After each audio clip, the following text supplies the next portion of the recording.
welcome to YouTube channel বন্ধুসকল বহুত দিন পিছত মই ভিডিঅ'টো বনাই আছোঁ বন্ধুসকল বেয়া পাবলৈ কোনো কথা নাই অলপমান বেলেগ বিজি আছোঁ আৰু আপোনালোকক মই গেট 3 গেট 4 ভেকেঞ্চি মই ইতিমধ্যে কোনো জনাইছিলোঁ যে আপোনালোকৰ পৰীক্ষাটো সাধাৰণতে আপোনাৰ জুলাইৰ পিছতে হ'ব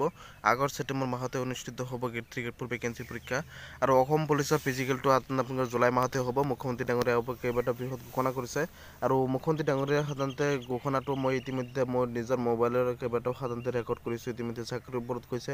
মাইক্ৰ' ফাইনেন্সৰ ওপৰত কৈছে তাৰপিছতে অৰুণোদয়ৰ ওপৰত কৈছে মুখ্যমন্ত্ৰী ডাঙৰীয়া কেইবাটাও বৃহৎ ঘোষণা কৰিছে নিজৰ মোবাইলেৰে মই নিজে সাধাৰণতে কেমেৰা কৰিছোঁ বন্ধুসকল আপোনালোকে ভিডিঅ'টো ক্লিপ চাব পাৰে বন্ধুসকল সকলোৱে ছাপোৰ্ট কৰিব আৰু আগন্তুক প্ৰতিটো খবৰ প্ৰতিটো আপডেট মোৰ চেনেলৰ পৰা পাব সকলোক মই অনুৰোধ জনাই দিম চেনেলটো ছাবস্ক্ৰাইব কৰি দিব আৰু অসম চৰকাৰৰ প্ৰতিটো খবৰ অসমৰ প্ৰতিটো চাকৰিৰ খবৰ সকলো খবৰ পাই থাকিব আৰু গেট 3 গেট 4 ভেকেঞ্চি আপোনালোকৰ সাধাৰণতে পৰীক্ষাটো আচলতে সাধাৰণতে আগষ্ট ছেপ্টেম্বৰ মাহতে অনুষ্ঠিত হ'ব আৰু অসম পুলিচৰ ফিজিকেলটো জুলাই মাহতে হ'ব তাৰ আগতে অসম পুলিচৰ কোনো ধৰণৰ ফিজিকেল অনুষ্ঠিত নহয় আৰু নতুন পদ্ধতি ইতিমধ্যে এপ্লাই চলি আছে আৰু ডিএমিৰ যিটো আছিল ডিএমিৰ বন্ধুসকল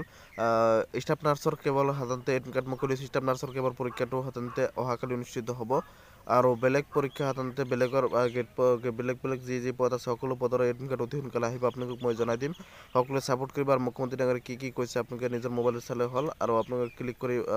ভিডিঅ'টো চাব আৰু মই নিজে মোবাইলৰ সাধাৰণতে এই ভিডিঅ'খিনি সাধাৰণতে মই ৰেকৰ্ড কৰিছোঁ আপোনালোকে চাব পাৰিব বন্ধুসকল আপোনালোকে ভিডিঅ'টো চাই লওক সকলো গম পাই যাব সকলোৱে ছাপোৰ্ট কৰিব আশীৰ্বাদ জনাব চেনেলটো ছাবস্ক্ৰাইব কৰি দিব ছাপোৰ্ট কৰাৰ বাবে ধন্যবাদ হাতে কামে কৰাৰ শক্তি এইখন চৰকাৰৰ আছে কোনেও কল্পনা কৰা নাছিলে যে মাইক্ৰ' ফাইনেন্সৰ লোন এইখন চৰকাৰে ৰেহাই দিব পাৰে কোনেও কল্পনা কৰা নাছিলে যে আত্মসহায়ক গোটৰ প্ৰতিগৰাকী সদস্যৰ বেংক একাউণ্টলৈকে 10,000কৈ টকা পঠোৱাৰ বাবে মহিলা উদ্যমিতা আঁচনি এইখন চৰকাৰে গ্ৰহণ কৰিব পাৰে কোনেও কল্পনা কৰা নাছিলে যে এইখন চৰকাৰে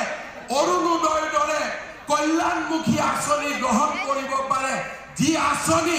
এতিয়া কৰ্ণাটকৰ কংগ্ৰেছ চৰকাৰ ভাৰতীয় জনতা পাৰ্টিৰ মধ্যপ্ৰদেশ ছত্তীশগড় চৰকাৰলৈকে তাৰ সুবাস বিয়পি পৰিছে